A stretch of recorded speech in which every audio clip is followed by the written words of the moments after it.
પણ મોટો હાથ માનો હોય છે. બાળકનો મોટો ગુરુ માં છે. આપણા શાસ્ત્રો બતાવે છે. કશ્યપ ઋષિના દીકરા હિરણ્યાક્ષને હિરણ્યકશિપુ રાક્ષસ થયા. હવે એ જ પાછું તમે જુઓ, એ રાક્ષસ હિરણ્યકશિપુ એનો દીકરો પ્રહલાદ એ ભક્ત થયો. તો આ રાક્ષસનો દીકરો ભક્ત કેમ થયો? કેમ કે એની માં કયાધુ બહુ ભક્તિવાન હતી, ભગવાનને બહુ માનતી હતી, બાળકને સાચું જ્ઞાન આપતી હતી કે ભગવાન નારાયણ છે. એટલે કોઈ એમ કે બાપ એવા બેટા, તદ્દન ખોટી વાત છે. સૂર્ય નારાયણ છે એ પણ કશ્યપ ઋષિના દીકરા અદિતિને પેટ જન્મેલા. કશ્યપ ઋષિને 13 પત્ની હતી, એમાં અદિતિ નામની જે પત્ની હતી એના દીકરા સૂર્ય નારાયણ છે. હવે ક્યાં હિરણ્યાક્ષિપુ, ક્યાં સૂર્ય નારાયણ? ઇન્દ્ર પણ કશ્યપ ઋષિના જ દીકરા છે. પણ આ માનો ભેદ છે, પિતાનો ભેદ નથી. પિતાના સંસ્કાર બધા બાળકમાં આવે એવું નથી, પણ માતાના સંસ્કાર વધારે પડતા આવે છે. ત્વષ્ટા ઋષિનો દીકરો વિશ્વરૂપ સતત દેવોનો જ ભક્ત હતો, દેવોને જ આહુતિ આપતો હતો. પણ એની માએ કીધું તું દેવોને બળવાન બનાવસ, કોકદીક મોસાળ સામું જોજે, મારું પિયર છે ને દાનવ કુળ છે, ક્યારેક મોસાળને પણ આહુતિ આપ.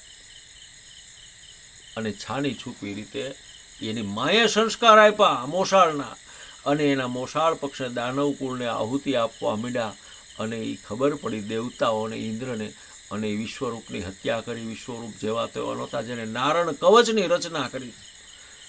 દાનવો સામે, અસુરો સામે જ્યારે દેવો જીત નહોતા મેળવી શકતા, ત્યારે કેટલો મહાન જ્ઞાની છે કે એને નારાયણ કવચની રચના કરી, અને નારાયણ કવચ દેવોને દીધું, અને એ કંઠસ્થ કરી, અને એનો અંગન્યાસ અને કરન્યાસ રૂપી બખ્તર બનાવી, અને દાનવોની સામે યુદ્ધ કર્યું. ત્યારે દાનવોની સામે દેવની જીત થઈ હતી.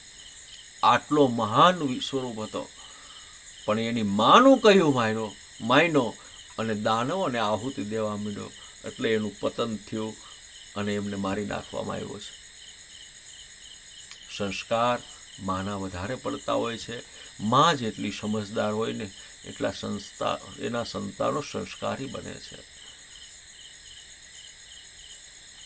એટલે બાપ એવા બેટા, આવા ઘણા બધા દાખલા છે. એક દાખલો નથી, ઘણા બધા એવા દાખલા છે.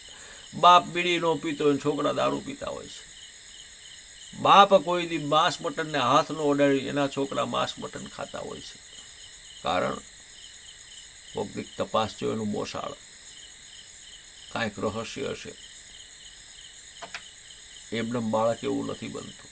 જો બાપ સંસ્કારીને સારો હોય, અને જો છોકરો આવું થાય તો એના મોસાળમાં ક્યાંક ખામી હોય, નકર ન થાય કોઈ દી. એટલે જે દુનિયાવી કહેવત છે, બધી કહેવત સાચી હોતી નથી. હરિ ઓમ.